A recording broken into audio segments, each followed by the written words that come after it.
Anyalakit din kakabsat nagalisto iti panaglabas iti panawen. Kaslalay di kalman laeng nga nagkakadwa tayo ngayon. Diyaman tayo na po Diyos na nadanong tayo manentag daw apanaginana. May isang Sabbath. Tapno agkakadwa tayo nga adalen, ripaswen. Ti leksyon nga inadal tayo kada ito nga lawas kakabsat. Data yung ti lesson number 8. Ket dito yung leksyon, itid na kabsat ti naimbag adamag nga agpaay kada tayo ang amin. Sa good news. Ti leksyon tayo kabsat, iti inak panagadal tapno isumit iti ibingay ko kada kayo.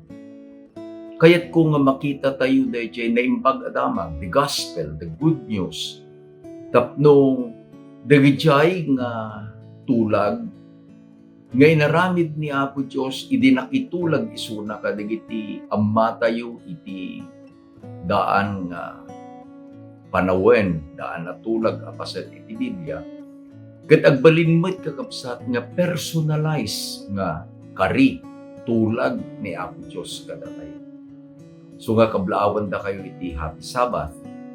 Ket iti panagpatuloy tayo kayat kumet kakabsat nga kablaawan dagiti gagayem kakabsat tayo nga kadwa tayo nga agad-adal regularly.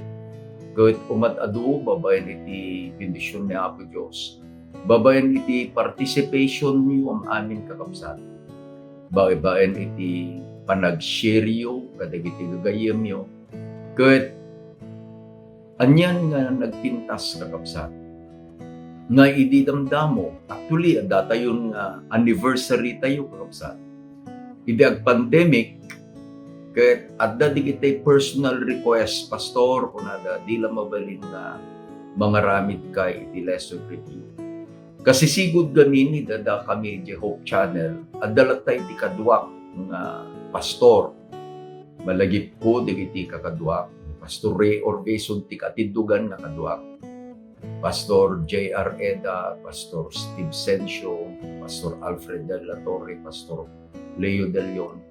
Digiti nagbalin akadwak kakabsat. Iti oras ti panagadal iti Hope Channel. Ngamidi nga nag-retire ako, kunana digiti kakabsat, kasapulan mi pastor iti tulong namang ngitid kada kami iti panakiidalan mi saan laeng nga dayjay panangibingay mintumay no di kadi dayjay personal nga panagadal mi iti Sabbath school lesson. Ket agyaman ak kina Apo Diyos ta adda tayon kakabsat nga agkakadwa iti uneg iti makatawen. Ket panggep mi ngano iti pagayatan ni Apo Diyos, kan natay ti panawen, kan natay ti salunat, kan natay ti sirip. Agkakadwa tayo lang kakabsat. Pa-check, dahil kunana ni Apo Jesus, no aday ti duwaw, no talo. Nga agkakadwa, tapno iti panggap da, dayawin da, iti Diyos Ama. Ti Espiritu ket kadwa tayo. So nga, agyaman tayo kakabsat kani Apo Diyos. Dapatik nagkararag tayo kakabsat. Managayat ken man nakabalin amin nga Diyos. Inted mo kada kami iti gundaway nga ayabanda ka nga Ama, amami nga dakat sa tilangit. Agyaman kami iti leksyon nga ingkam adalin itata. Agyaman kami kadagiti leksyon nga inadal min Ama. Nga inya sidag na kami, dagito yung eleksyon. Iti panagpamati mi, iti panaki-relationship mi ken ka. Nga dagayam, dagiti nagpipintas, apanggap mo nga agpaay kada kami. So nga dawatin mi o Diyos, nga kada ito nga oras, iti panagadal mi, bindisyonan na kami. Bindisyonan ti leksyon nga yung kamadalen.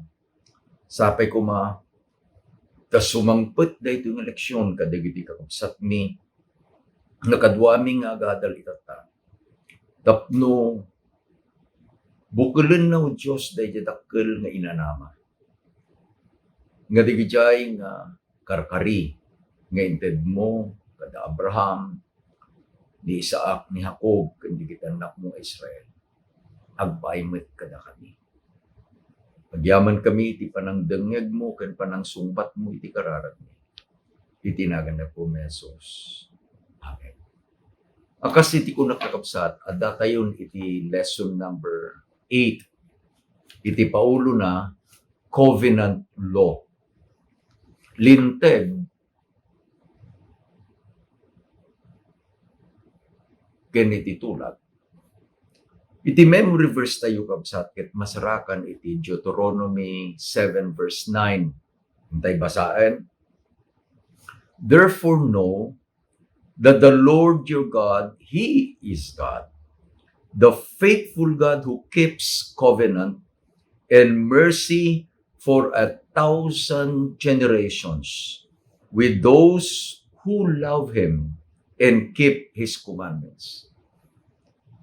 Kaday ito'y nga paset iti sauda po Diyos, itid ko kabsat iti napara kinalaaw nga. Amen. Tapay, nairaman tayo kakabsat, kaday ito'y nga sao ni Apo Diyos. Kasano iti pan nakairaman tayo, iti kunanakit nga ni Apo Diyos matalag, nga tungpalin na, dagiti karkarina, dagiti tultulag na, nga napnuan iti asikan ayat, nga agpahay iti 1,000 nga henerasyon. No alaen tayo kakabsat, manipod idi, nga nakitulag ni Apo Diyos, ken iti Israel, iti panawin ni Moses, iti Deuteronomy, ket aglabas iti uray pa'y 1,000 nga henerasyon. Mairaman na, ken mairaman ka. Ampay, nga ibagak nga mairaman ka, ken mairaman na. Tay iti memory verse ko na nga ni Apo Diyos tungpalen na, dagiti tulag na, kadagijay nga agayat ken kuana. No saludsudin ka, ay ayatem ni Apo Diyos. Iti sumbat mo, akas ti sumbat ko, when? Ay ayatek ni Apo Diyos. No saludsudin ka, tadaya mikadwang inbaga na to'y ket, and keep His commandments, ket saludsudin ka, salimot mo tambot lang ka, didigiti bilbilin ni Apo Diyos. Ket iti sumbat ko, ket iti sumbat mo kung makakapsat, babaen iti parabor ni Apo Diyos. Tungtung palen ni dagiti bilbilin ni Apo Diyos. Ket isubli na tayo kakabsat, dahil siya'y inadal tayon idinapan nga lawas.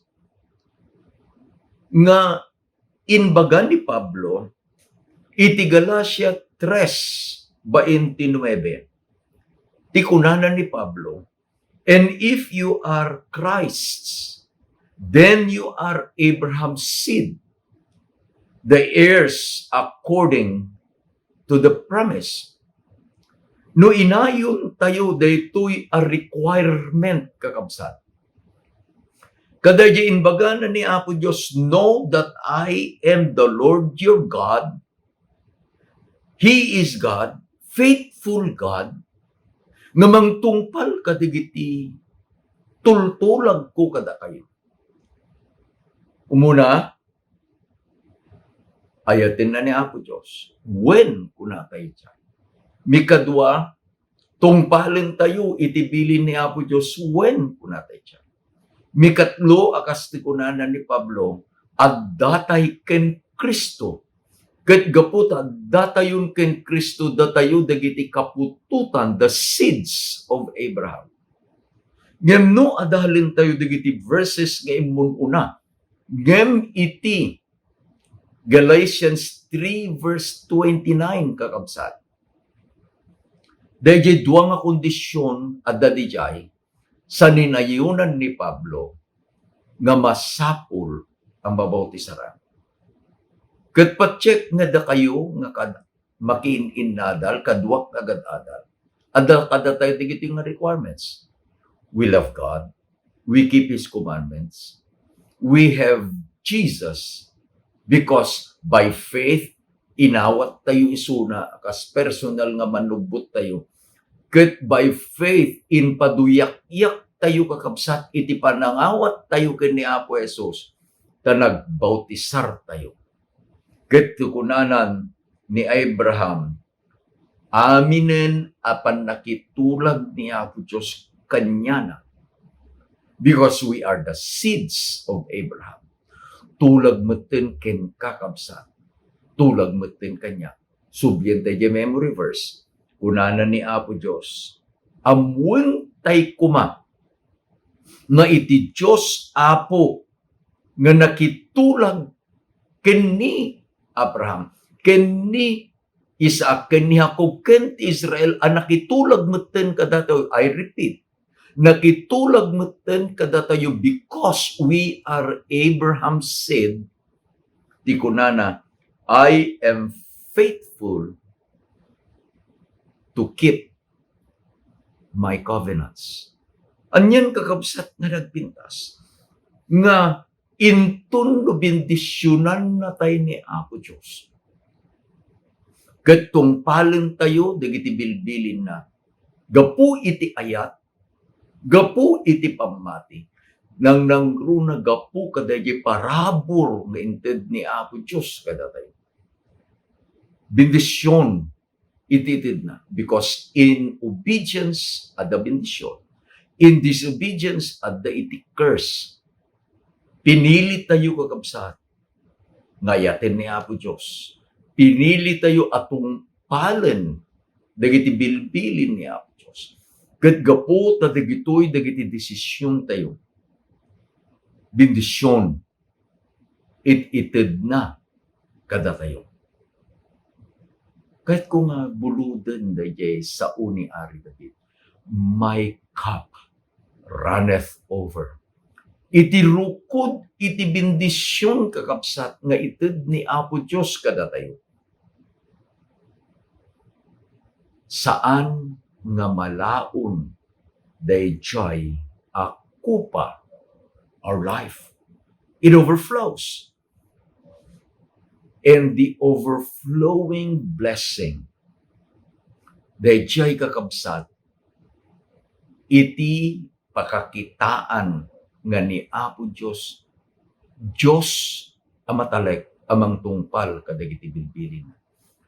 Ito'y pagliksyonan tayo kabsat, itid na iti maysa nga ladawan, nga intugaya man no makitulag tayo ka na Apo Diyos. Ini Amos, kunana, iti Amos 3 verse 3, can two walk together unless they are agreed? Pudno. Saan nga mabalin agkadwa? Iti Diyos kadayjay nga awan iti pamati na. Kani Apo Diyos kadayjay nga awan ti ayat na ikainkuana. Kani Apo Diyos nga agsukir kathan na nga tungpalen dagiti bilbilin ni Apo Diyos. Ngem gapu kadayjay nga pamati, we have decided to agree with God. Gaputi ayat nga nangiturong kada tayo nga agtungpal. Anyan kakabsat nga nagdakkel at privilege. Dayjay kunana ni Amos, walk together. And when we walk together with God, blessings, protection, ken adu pay kabsat, isuti itid na kada tayo. No iti Biblia ti anaan tayo ni Enoch, walk with God. Anyay naramid ni Apo Diyos, inala ni Apo Diyos ni Enoch, nga ni Enoch saan na nga naramanan iti pait ken saem ni patay. Ni Noah, walk with God. Ket insalakan ni Apo Diyos, gaputa nakasarak ni Noah iti parabor. Saan laeng nga ni Noah? Patindig iti kamkameng iti pamilya. May memorize yu kakabsat dayjay him nga may panggap ka daytoy a relasyon. Nagmaymay sa jarden. I mean, the presence of God, antay nagmaymay sa. Jekoro ko na. And He walks with me and He talks with me. Anyan kakabsat nga covenant relationship. Idi nga sumret tayo kadaytoy a covenant relationship. Idi nga iti kuna tayon apo iti pagayatam iti maramid nga saan nga iti pagayatan mi. That is now surrendering our will to the will of God. We have decided to walk with God. Kitlaglagi pa ninyo, iti Diyos, iti maysa anagan na nga inted na iti Biblia is Emmanuel. And the meaning of Emmanuel is God with us. Malagip yung magkakapsat nga nagkari ni Apo Jesus kadagiti adalan nga iti kunana, Lo, I am with you always, even to the end of ages. Dahil nga kari ni Apo Diyos kadagiti adalan, in kari naman nga agpaay kanyam kanyam. Adda kakabsat iti adu nga bendisyon. Kendakkel aragsa overflowing joy kadaytoy a covenant relationship because we walk and we talk with God. Daytoy isubli na tayo kakabsat kadayjay apan nakirelasyon ni Abraham kina Apo Diyos. And God described Abraham this way in Genesis 18 verse 19. For I have known him in order that he may command his children and household after him, that they may keep the way of the Lord, to do righteousness and justice, that the Lord may bring Abraham what he has spoken to him. Daytoy apanangirugi ni Apo Diyos, daytoy balikas na, daytoy kunana, for I have known him. Adda kakabsat ti expression nga isu iti usarin mi idi adda kami pela ng college. Nagrugiak iti college life ko, yung Mountain View College. Nagtransferak iti PUC, iti Baisa, ijayak nga naggraduat. No apay kadi nga iti sumangpetak iti PUC, iti commandant ni iti ROTC, ket di commandant Romeo Castro. May isa nga Ilonggo. Ket adda kakabsat iti phrase na expression na I know you. Rejay. Ket amom no ibagam iti maysa nga tao, I know you, ammo ka. Adda kakabsat dayjay asideg, sibibiyang, a relasyon you kadayjay a tao nga mangibaga I know you, hangko nga ibagang I know you, no saan ka nga mamo. It is my privilege nga inted ni Apo Diyos kanya nga iti uneg kakabsat iti panagserbik iti trabaho na while teaching at PUC Academy, teaching at Northern Luzon Academy, and then working with Northern Luzon Mission. Ingana itata, dagiti kakabsat, Manipud ti Tarlac, Pangasinan, La Union, Ilocos Sur, Abra, Ilocos Norte, Cagayan, Isabela, Quirino, Nueva Vizcaya. They are very close to me. Ket uri no ag sa Sabat kami nang nangruna kadigiti trabahador who work with me. God gave me the privilege to work with them. I can say, I know you. It was my intention not just to know them by name. I even went down to know them by their needs. Ket iti papanan tayo kakabsat. Iti paset iti lesson tayo dayjay election of Israel. Saan kadi nga ni Apo Diyos ket saan ang mangidumduma kadagiti tattao? When? Saan? Ngem apay kadi nga pinili ni Apo Diyos iti Israel wenno ni agrugi ken ni Abraham. Again, it is prerogative to choose. Ta idi a pinili na kakabsat iti Israel.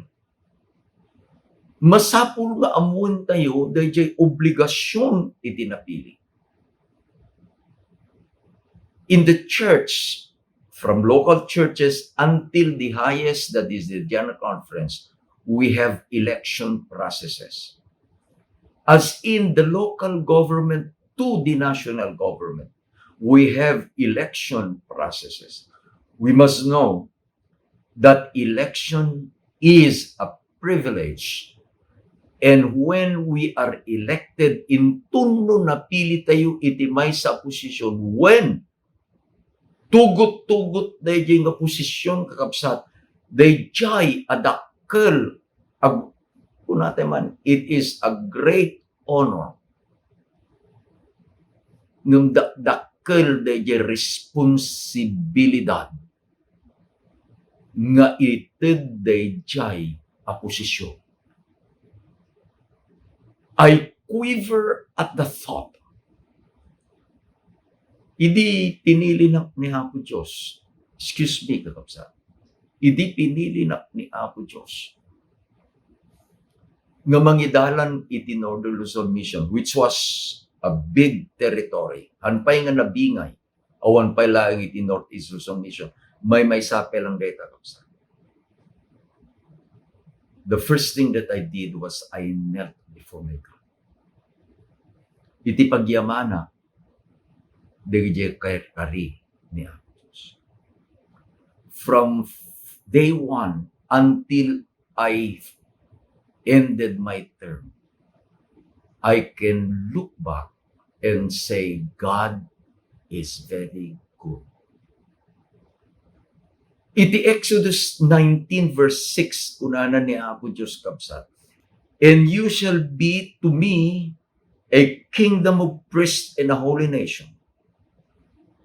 Daytoy iti inbagana idi Israel, idi pinili na ni Israel. Ngem no alaen tayo kakabsat, manipod kini Abraham.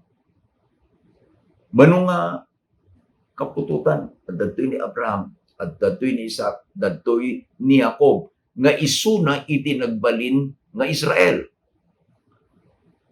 Adda digiti 12 nga anak ni Jacob na ibati idi an napanda manipod iti Kanaan napanda iti Ehipto. Upat agasot nga nagyan da iti Ehipto. Upat agasot sa naipadto ket kunana ni Apo Dios, irwar kanto. God said it, He did it. Idi rumordan 12 nga tribo nga naggapu kadagiti anak ni Israel. Kinatungtong na isuna dito. Una na, da kayo espesyal apagarian iti papadi kanya. Ngem no alaen tayo kakabsat, dayjay nagtulagan da ni Apo Diyos kini Abraham. Kunana ni Apo Diyos, Abraham, pinili ni Apo Diyos ni Abraham. bindisyonan ka. Aglipas ka di dahi nga bindisyon? No. Bindisyonan ka, kuna na Apo Diyos. Tapno sika agbalin a bindisyon. Kadigit isabsabali. I remember last Sabbath, I used the illustration to answer a question. Ejit church ang nagserbian mi idi Sabado. I name the church. It's Carino Seventh Adventist Church. Ito Carino Panikitar lang. Kada ito'y kakabsat, kayat ko nga ibaga dahil ilustrasyon ko. Ijay Kanaan. Bagatay di Kainan, isu iti dagaan na ikari. At dayjit Israel. Adda kakabsat iti dua nga dakkel abagi iti danom. There are two big lakes. The first one is, they call it the Sea of Galilee. The second one is, they call it the Dead Sea. Adda kakabsat iti pagpadaan dagiti dua. The similarity is, they received water from the Jordan River. Agapo ijay norte. The Jordan with all its digiti ubog, digiti waig nga mapankenwana. Dumadakkel madadu di dano.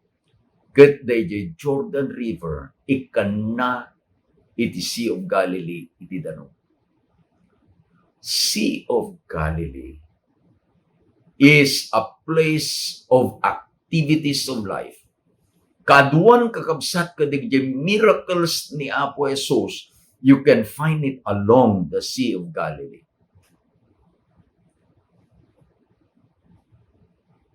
That similarity ends. Dahil panangawat da iti danom from Jordan.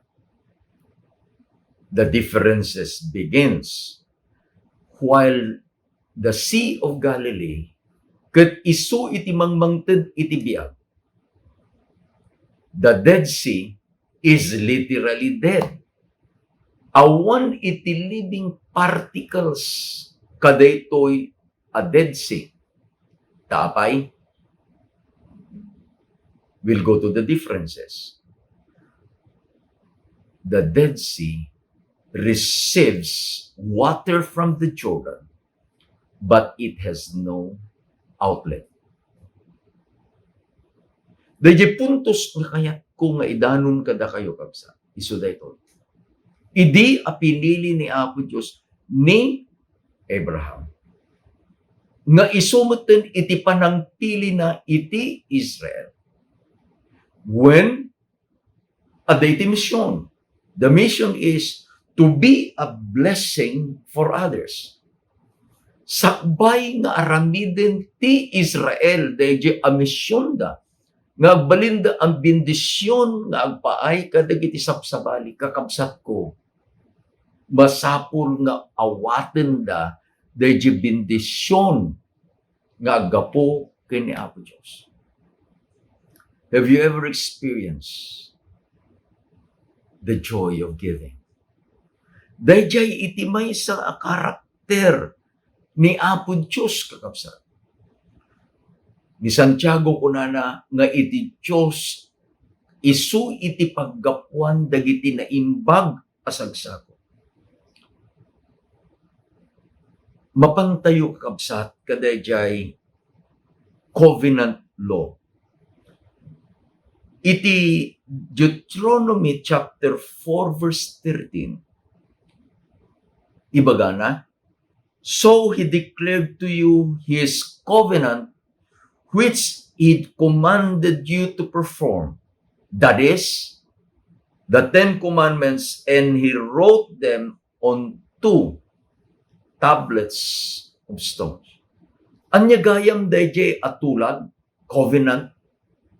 Dayjay a covenant kakabsat, dayjay atulag, isumot laan dayjay sangapulo abilin. Nga insurat ni Apo Diyos mismo kadayjay ramay na iti dua at tapi Abat bato. Isu ti kunanan kakabsat ni Ari David. Idin nga adda kenkuanan dayjay covenant relationship kini Apo Dios. It is Psalm 40 verse 8 kunana, I delight to do your will, O God. Your law is within my heart.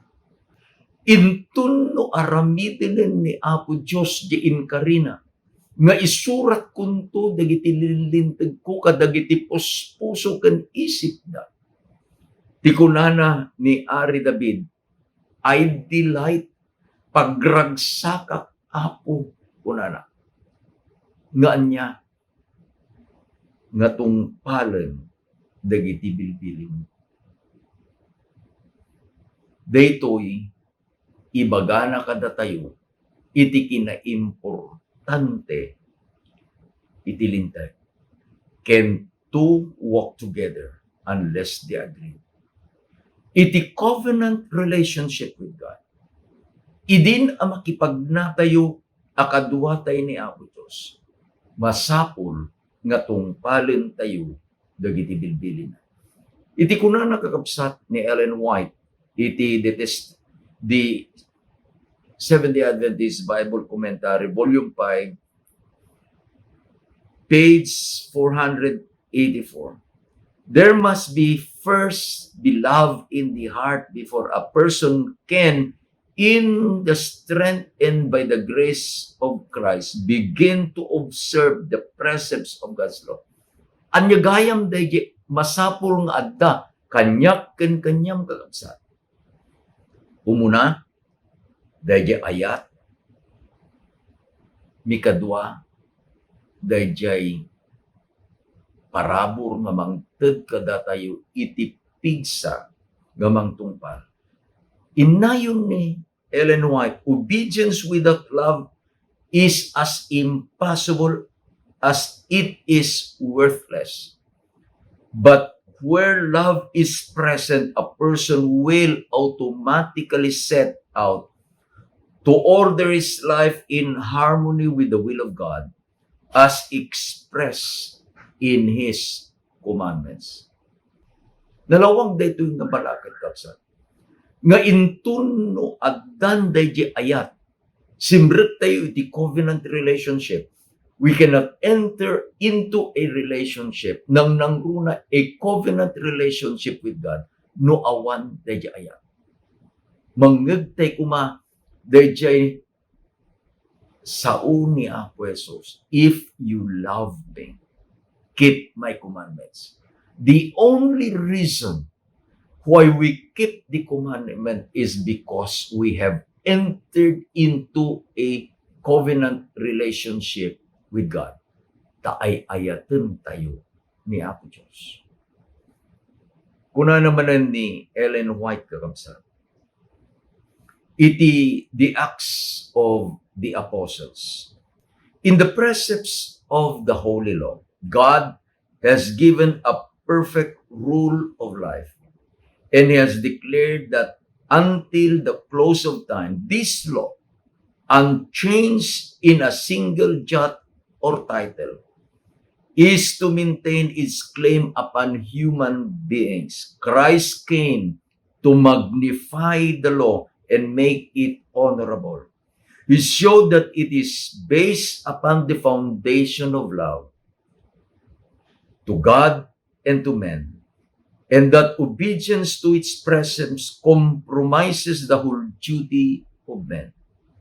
In the Sermon of the Mount, He showed how its requirement extends beyond the outward act and to take cognizance of the thought and intents of the heart. Anya iti gayam pudno kakabsat nga inton no sumrek tayon iti covenant relationship with God. Dayjay nga linteg na. Dayjay at tulag na. Let us remember again that the covenant and the Ten Commandments is one and the same. Nga inton no nakitulag tayo kini Apo Diyos.